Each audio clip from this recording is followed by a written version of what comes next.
Ahora vamos a empezar la segunda parte de este curso, que es de cálculo en varias variables. Entonces lo que vamos a tener es una función escalar de n variables, x1, x2 hasta xn, variables reales, y una función es una asignación, que tomamos un elemento del conjunto Rn o un subconjunto D y nos asigna un único elemento, en este caso va a ser real, que podemos llamarlo z igual a f de x1 hasta xn. Nosotros vamos a decir entonces que z es la imagen de la preimagen x, donde x es el vector x1, x2 hasta xn, y el conjunto de preimágenes es lo que nosotros vamos a llamar como el dominio, y el conjunto de imágenes es lo que nosotros llamamos el rango o imagen de la función.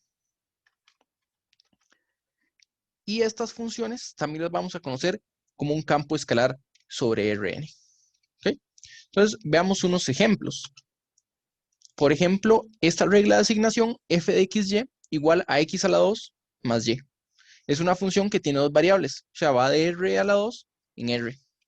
Y por ejemplo, si nosotros tomamos 2 y 3, 2,3 y evaluamos, lo que dice aquí es que cambie la x por un 2, entonces tenemos 2 a la 2, cambie la y por una 3, entonces tenemos el 3, y nos queda 4 más 3, que es 7.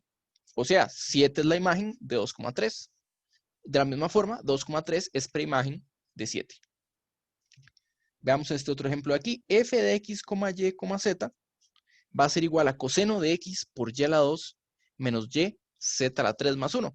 Entonces es una regla que tenemos tres variables, tres números x, y, z, y una vez que nos dan estos números, esta regla nos va a decir cuál es la imagen. Entonces aquí tenemos, por ejemplo, que si hablamos en pi cuartos, 1, 2, tendríamos coseno de pi cuartos por 1. Coseno de pi cuartos es raíz de 2 sobre 2. Luego le restamos y por z a la 3. Entonces, que sería 1 por 2 a la 3, le restamos 8 y le sumamos 1, queda un menos 7. Y aquí tenemos que este numerito de aquí, esta fracción, raíz de 2 sobre 2 o 1 sobre raíz de 2 menos 7, es la imagen de pi cuartos, 1, 2. Recuerden que cuando hablábamos de funciones de una variable, nosotros teníamos el concepto de lo que era un gráfico de la función, que era el conjunto de puntos de la forma x, y, donde y era igual a f de x.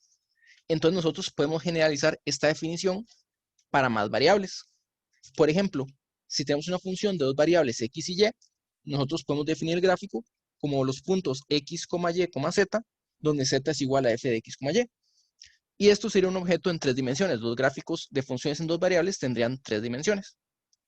Y nosotros, para entender estos objetos, estudiamos también lo que son curvas de nivel, que son las ecuaciones, las soluciones a una ecuación de la forma f de x, y igual a k, para un k que está fijo. Entonces, básicamente, las curvas de nivel, mientras k varía sobre los números reales, es lo que nos iría dando la gráfica en sí de la función. Veamos aquí, por ejemplo, en una variable nosotros tenemos la función g de x igual a x a la 2. Es una parábola. La parábola y igual a x a la 2, que aquí la tenemos en azul.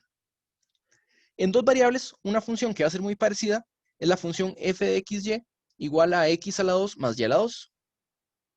Y esta función, si nosotros la graficamos, tiene esta forma que vemos aquí, esto que se llama un paraboloide. Si nosotros vemos este paraboloide desde arriba, que es esta imagen que tenemos acá, la parte azul son los puntos que están más abajo, mientras que la parte roja son los puntos que están más elevados. Entonces es lo que se conoce como la curva de nivel. Con verlo desde arriba, los colores nos van indicando la altura. Y bueno, si nosotros dejamos un K que está fijo, eso sí, K positivo, la curva de nivel asociada a K va a ser un círculo. X a la 2 más Y a la 2 igual a K, el conjunto de soluciones, es este círculo que tenemos aquí. Bueno, nosotros también podemos hablar de gráficos en más dimensiones. Solo que si tenemos tres variables, el gráfico de una función en tres variables tiene 4 dimensiones y se hace un poco difícil de visualizar. Sin embargo, todavía podemos hablar de no curvas de nivel, sino ahora van a ser superficies de nivel, que son el conjunto de ecuaciones de soluciones de la ecuación f de x, y, z igual a k. Por ejemplo, la ecuación que define el plano tiene la forma ax más by más cz igual a d. O sea que un plano se define como la curva de nivel asociada a la función ax más bc más cz en d. Si nosotros tenemos fx, y, z igual a x a la 2 más y a la 2, y vean que esta función tiene tres variables, aunque la tercera variable no afecta al valor que le asignamos a la función. Si nosotros dejamos un k fijo, eso sí positivo, queremos el conjunto de soluciones a la ecuación x a la 2 más y a la 2 igual a k, que eso era un círculo.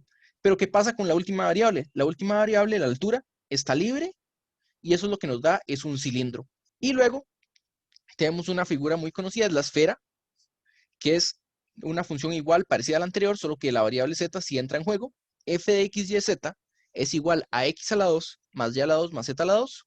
Y si dejamos un k positivo y fijo, el conjunto de soluciones va a ser una esfera, es la que tenemos aquí. Y bueno, ahora que estamos hablando de funciones en varias variables, no necesariamente van a terminar asignándose un número real. Se le puede asignar otros vectores. Entonces, vamos a tener una correspondencia ahora de elementos en Rn. Le vamos a asignar un elemento en Rm. Entonces, una z grande que va a contemplar los valores z1, z2 hasta zm. Y bueno, resulta que en este caso, cada una de las componentes de z es una función escalar en sí misma. Es un campo escalar. O sea, podemos dividir z en sus componentes z1, z2, zm, donde zi va a ser una función que va de Rn en R. Entonces, esto van a ser las componentes de la función f. Igual que antes, nosotros vamos a decir, bueno, z es la imagen de x y x la preimagen.